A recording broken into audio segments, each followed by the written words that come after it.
Wszystko zaczęło się od króla Jagiełły. Mała Łodzia stała się miastem, które w XIX wieku rozwijało się najszybciej na świecie. W ciągu zaledwie 60 lat od powstania pierwszej manufaktury powstaje przemysłowa, wielonarodowościowa metropolia. Jednak wiatry historii nie zawsze jej sprzyjały. To, co zniszczył los, odbudowują łodzianie. Nasza Łódź. Miasto wielkich szans. Od 600 lat w sercu Polski i Europy.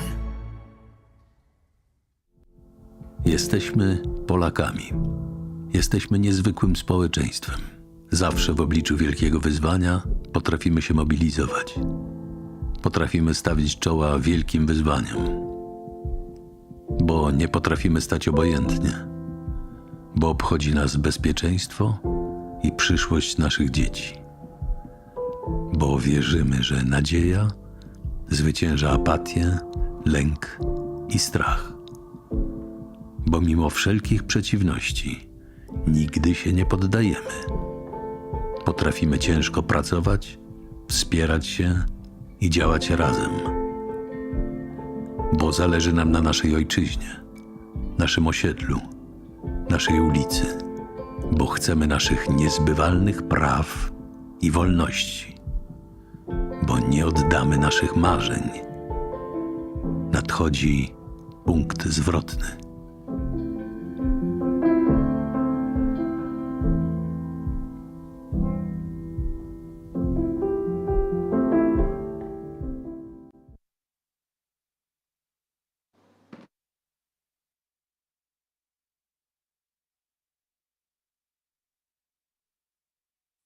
Gentlemen, now I have a great pleasure to invite a special guest, Deirdre Nansen McCloskey, who will tell you how to convince people to free market and capitalism. She is the retired professor of economics, history and English language at the Illinois University in Chicago. She was educated in Harvard in the 1960s. She was as an economist, she wrote about 20 books and about 400 papers on the theory of economics,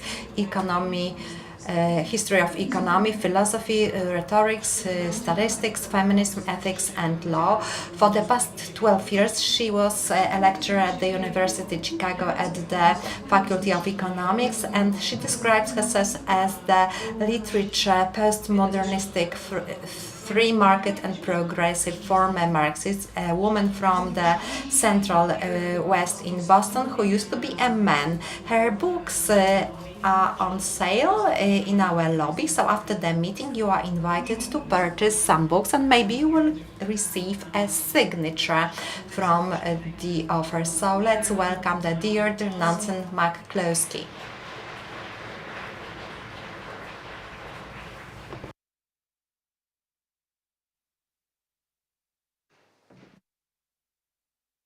Hello, I'm sorry.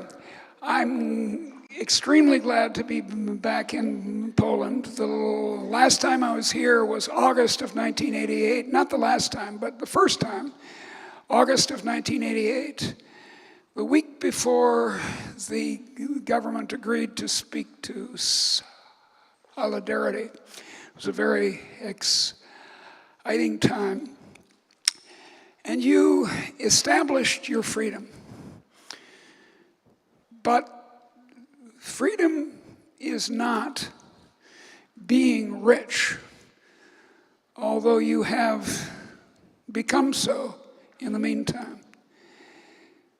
Freedom is often confused with having a high income or lots of wealth. Now, it's clear that if I had $10 million, I could come to Poland anytime I wanted, which is often, and stay at fancy hotels, and I would be free to do that. But that's a misuse of the word. Being free is to not be a slave. Not be a slave to another person. I'm a Christian, I'm an Anglican, so I believe we all are slaves to God and ought to be. And we should not be slaves to our passions. But that's not the same thing. Being a slave to some person or being a child to some person is to be under their involuntary, compelled orders. And that's freedom, to not be that. In English, we have two words always. We have Germanic words and Latin words. And the Germanic word, namely Freiheit or freedom, has tended to drift off into this idea that being rich, having stuff, having things, being able to tax someone else to make yourself better off, that makes you free. It's a modern mistake, this confusion about the word. The other way of thinking about freedom, the core meaning being non-slavery, non-child, is equality. Equality.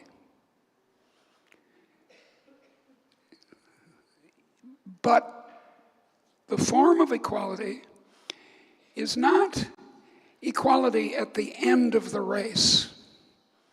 You run, and there's a race. And under ideal socialism, or indeed inside the kind of families that all of us grew up in, which is why socialism is attractive, it feels like a family. Under ideal socialism, though you in Poland, the older people of you know that it wasn't this way, but under ideal socialism, you're equal at the end of the race. You arrive at the same equal point. That's not freedom. Because in order to arrive at the equal point at the end, you have to, as we say from the Bible, rob Peter to pay Paul. The only way we achieve equality at the finish line of the race is to take from the people who won early and give to the slower people. And as I say, I have no basic objection to that in a family or in a group of friends. If I buy a pizza for the party, and I say to my friends, I bring it to the party, and I say, well, I paid for it. I'm going to eat all of it. You can't have any. I'm not going to have any friends. If I'm the mother or the parent of a family, and I treat Cinderella, don't give her as much food as her Cinderella's sisters, that's a bad, unequal family. In that sense, we should be equal at the finish line. But in a large society, a society as large as Poland or my own country, it doesn't work. It's been tried. It doesn't work. It's impractical. It's unfair because it becomes corrupted. It becomes, we'll rob Peter, and we don't like Peter. He's bourgeois, or he's a black, or he's a Jew. We'll rob him to give to Paul, who's our cousin. So that doesn't work. Equality of outcome, equality of the end state doesn't work. How about equality of opportunity, which is what we all talk about. It's the social democratic ideal. It sounds very nice and is very nice. So, by the way, is equality of outcome. They're good if they could magically be made to happen without consequences. But ask yourself, can you really achieve equality of opportunity with anyone else in the society? Is it really achievable? I chose my parents very carefully. So I get full credit, shouldn't I? High income, success in the race, because my father was a professor at Harvard and my mother was an opera singer. Hey, excellent choice. Whereas someone else whose father was a coal miner and whose mother worked in a factory, they didn't choose their parents very carefully. That's terrible. They ought to not succeed. We have differences, and they're lovely and good and can be. As St. Paul said in 1 Corinthians 12, we have different gifts. Some, he said, have the gift of prophecy, some of this, some of that. And the implication is not that we should somehow pound nails into people's heads to make them all as stupid as I am. That would achieve equality of opportunity. I'm American, so I'm monolingual. I don't speak Polish. I don't even speak French. I mean, talk about disgraceful. Yet, how can I make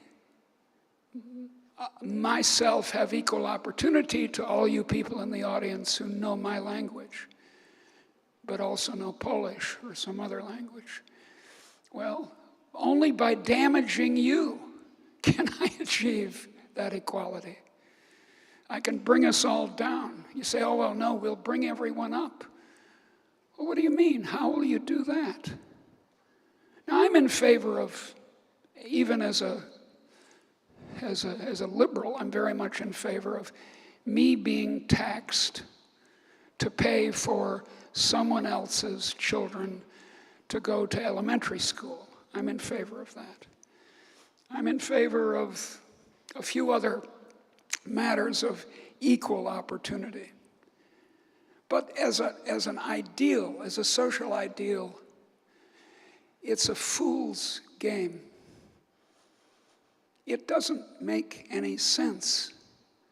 We're different. Good for us. Let's converse. Let's trade. Let's make something of these wonderful differences that we have. Why then do I say that liberalism is about equality? It developed in the 18th century, in the 1700s. It was that era in northwestern Europe to begin with some voices elsewhere in the world. And the equality that was promised was not equality at the end of the race, not equality to start at the same place, which is equality of opportunity, neither of which is attainable or in practice desirable, but equality of permission.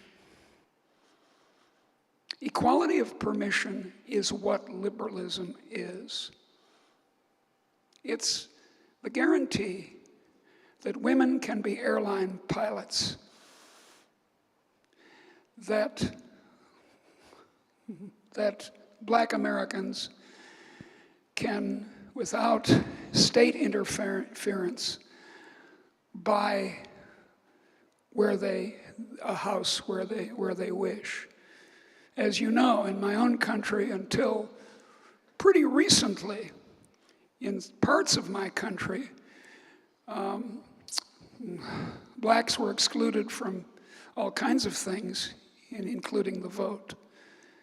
Equality of permission we can achieve tomorrow, completely, thoroughly. We take away all protections, they're called. We take away the refusal of the government to allow you to buy freely from, well, China or Africa or wherever you want. Tariffs, to show that I'm an economist, are evil instances of non-equality of permission. So are occupational licenses issued by the state. Now, it's one thing to have private licenses where you get certified as though you pass a medical exam from the medical association, and then you get stamped on your forehead, real doctor. All right, that's fine. That's like having a name or having a trademark. Those are fundamental rights and very sensible, private. But as soon as the state is involved, as soon as the government is enforcing medical licenses, I'll speak again about my own country, the result is a gigantic increase in the income of medical doctors and a considerable fall in the health of Americans. That's what happened in my country in the last 100 years under successive state interferences with equality of permission in occupations. I'm the only person in this room who can become an apprentice electrician in the state of Michigan in the United States. I'm reasonably sure of this. That's because my grandfather was a union electrician in Michigan. My Uncle Joe was a union electrician, and my cousin Phil was a union electrician in the state of Michigan. And in the state of Michigan, you can only become an electrician if you get a license from the state. So if this academic writing books, by the way, some of which have been translated into Polish, I advertise, I'm an American, I believe in advertising, that if you don't, if the state is involved in licenses, they become tools of monopoly. So in short, I offer you a simple definition of what most of us at this conference want the world to be. We want a world without slaves and a world without people being children. And we want, therefore, an adult equality of permission. Another word for liberalism is adultism. Now, what are the obstacles to this paradise of adults with equal permission? Alas, the obstacle is that many people don't want to be adults. Many people are willing to be slaves as long as they're secure. The people in Poland who would still like to go back to the wonderful days of communism, that's their problem. So we need to, as liberals, we need to persuade our fellow humans to want to be adults. And there are two ways of doing this.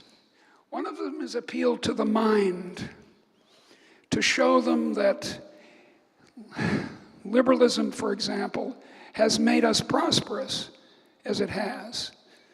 I'm an economic historian, and I have argued at length that it's liberalism, 18th century form, that created the modern world and made us rich, not state action. And the other way is through the artists, through the real persuaders, through the heart. Not the mind, but the heart. If we can persuade playwrights and painters and novelists like the Ukrainian Grossman from the 1950s to advocate for a free society of adults, we'll have the freedom that we wish, and we'll have all become adults for adultism. Thank you very much.